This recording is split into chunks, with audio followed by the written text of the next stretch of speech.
नमस्कार दोस्तों, मैं हूं रेलवे पॉइंट्समैन अंकुश। दोस्तों स्वागत है आज के इस वीडियो में। और आज की वीडियो में हम उन कैंडिडेट के जवाब देने वाले हैं जो मुझसे बार बार पूछ रहे हैं कि जो मेरा ALP CBT 1 का रिजल्ट है वो कैसा आया है और मेरे जो मार्क्स हैं वो कितने मार्क्स आए हैं। वैसे तो दोस्तों जब मैं एग्जाम देने गया था तब भी मैंने ब्लॉग बनाया था और मैंने आपको तब भी बताया था कि मैंने कितने क्वेश्चंस अटेम्प्ट किए हैं, और जब आंसर की आई थी तब भी मैंने आपको बताया था कि आंसर की में मेरे कितने क्वेश्चन सही निकले हैं। मैं उससे पहले आपको बता दूं कि CBT 2 के लिए मैं क्वालिफाई हो चुका हूं। तो दोस्तों इस वीडियो में हम आपको स्कोर कार्ड दिखाते हैं और बताते हैं कि कितने हमारे मार्क्स आए हैं। सारी चीजें हम आपको दिखाते हैं और जो मैं कल सुबह वीडियो अपलोड करूंगा उसमें आपको दिखाऊंगा कि रेलवे का क्वार्टर किस तरीके का होता है, जो हमारी स्टेशन है इस पे किस तरीके के क्वार्टर बने हुए हैं जो हमको मिलते हैं ग्रुप डी और ग्रुप सी के कर्मचारियों को।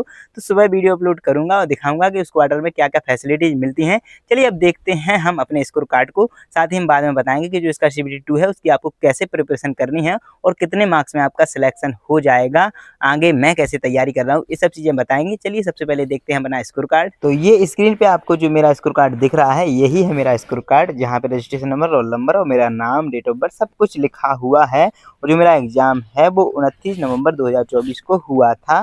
टोटल क्वेश्चन 75 पूछे गए थे, इसमें से मैंने टोटल अटेम्प्ट 63 किए थे और जो कि टोटल वैलिड क्वेश्चन 72 इसने माने थे, मतलब कि 3 क्वेश्चंस को कैंसिल या इग्नोर किया गया था। इसमें से मेरे 54 क्वेश्चंस बिल्कुल करेक्ट थे। इसके बाद 9 क्वेश्चन मेरे इनकरेक्ट माने गए थे, लेकिन चूंकि 3 क्वेश्चंस को उन्होंने इग्नोर किया था तो उसमें से मेरे 3 मार्क्स ये भी मिलेंगे, यानी कि टोटल जो मार्क्स थे मेरे प्रोरेटेड रो मार्क्स थे 75 में से वो इग्नोर क्वेश्चंस को मिला करके टोटल 53.125 मार्क्स मेरे हो गए थे। इसके बाद जो नॉर्मलाइज स्कोर है जो कि 100 में से हमारा माना जाता है तो 70.833 मार्क्स हो गया था, मतलब कि मुझे नॉर्मलाइजेशन में एक भी मार्क्स नहीं मिला है। वहीं और कैंडिडेट की अगर हम बात करें तो उनको 22-25 नंबर तक नॉर्मलाइजेशन में मिल गए हैं, लेकिन यहाँ पे अपन को एक भी मार्क्स नॉर्मलाइजेशन में नहीं मिला है। और ये मेरी रैंक है 3418 रैंक लगी है 3601 में से। और CBT 2 के लिए मैं क्वालिफाई हो चुका हूँ, मतलब शॉर्ट लिस्टेड हो चुका हूँ, यहाँ पे एस लिखा हुआ है। तो दोस्तों ये था मेरा स्कोर कार्ड। अब जैसा कि आपको पता है कि CBT 2 का जो एग्जाम है वो पार्ट ए और पार्ट बी में होता है। वहीं पार्ट ए में हमसे 100 क्वेश्चंस पूछे जाते हैं मैथ, रीजनिंग और बेसिक साइंस एंड इंजीनियरिंग की, साथ ही कुछ GK GS के भी 10 क्वेश्चन में पूछे जाते हैं। वहीं पार्ट बी में जो हमारी ट्रेड है उससे रिलेटेड क्वेश्चन हमसे 75 पूछे जाते हैं, जिसमें हमको फिक्स 27 से भी थोड़े कम मार्क्स लाने पड़ते हैं, मतलब 35% मार्क्स लाने पड़ते हैं। और ये सिर्फ पासिंग मार्क्स होते हैं, इसमें सिर्फ पास होना होता है। अगर इसमें आप पास नहीं होते हैं तो चाहे आपके पार्ट 1 में 100 में से 100 मार्क्स ही क्यों ना हो, कोई मायने नहीं रखता है। तो आपको CBT 2 की तैयारी कैसे करनी है, वैसे भी कम टाइम बचा हुआ है, 19 और 20 तारीख को इसका पेपर है ही, तो इसके हिसाब से आज 5 तारीख हो गई है, तो आपके पास सिर्फ 13 से 14 दिन ही बचे हैं। बाकी 1-2 दिन से आप पढ़ना भी बंद कर देते होंगे क्योंकि माइंड को रिलैक्स करना होता है।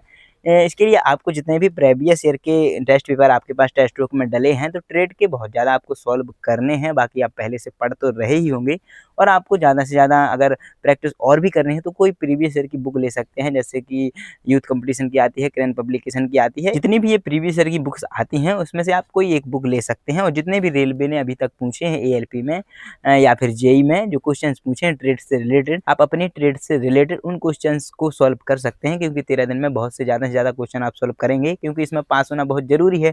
इसके अलावा पार्ट ए में अगर आपके 65 मार्क्स भी आ जाते हैं तो नॉर्मलाइज होके वो 70 से 75 मार्क्स हो ही जाएंगे, और इतने में आपकी फाइनल सिलेक्शन कोई भी नहीं रोक सकता है। तो आपको तैयारी CBT 2 के पार्ट बी की बहुत ही ध्यान से करनी है, क्योंकि आप उसमें ही फेल हो जाओगे तो इसकी कितनी भी तैयारी कर लो कोई भी फर्क नहीं पड़ता है। तो आपको CBT 2 में पार्ट बी का बिल्कुल भी ध्यान रखना है। तो मेरी भी जो तैयारी है मैं सिर्फ मॉक टेस्ट देता हूं, क्योंकि ड्यूटी मुझे जाना पड़ता है, इस वजह से मुझे टाइम ज़्यादा नहीं मिल पाता है, क्योंकि 12 घंटे की मेरी ड्यूटी होती है। बाकी जो रेस्ट मिलता है इन सब चीज़ों में मैं अभी थोड़ा बहुत टेस्ट लगा लेता हूं, दिन में मैं एक टेस्ट लगा लेता हूं, और मेरे मार्क्स हैं अभी बहुत कम आ रहे हैं। लेकिन आगे देखते हैं क्या होता है। CBT 2 भी मैं देने जाऊँगा और आपको भी बताऊँगा कि क्या मेरा रहा है। इसके बाद आंसर की आएगी, रिजल्ट आएगा, जो भी आएगा मैं आपके साथ शेयर करूँगा, चाहे मैं इसको क्लियर कर पाऊँ या ना कर पाऊँ, ये तो आगे आपको पता चलता जाएगा। चलिए फिर आज की वीडियो में इतना ही, और कल की वीडियो में मैं आपको रेलवे का जो क्वार्टर होता है वो दिखाने वाला हूँ कि जो हमारे स्टेशन पे क्वार्टर है वो किस टाइप के क्वार्टर है और क्या उसमें सुविधा मिलती है। सारी चीज़ें हम आपको दिखाने वाले हैं, तो कल की वीडियो मिस मत करिएगा। तो आज की वीडियो में इतना ही। अगर वीडियो अच्छी लगे तो वीडियो को लाइक और शेयर जरूर कीजिएगा, और अगर चैनल को सब्सक्राइब नहीं किया है तो सब्सक्राइब जरूर कीजिएगा। चलिए मिलते हैं अगली वीडियो में, तब तक के लिए नमस्कार, धन्यवाद।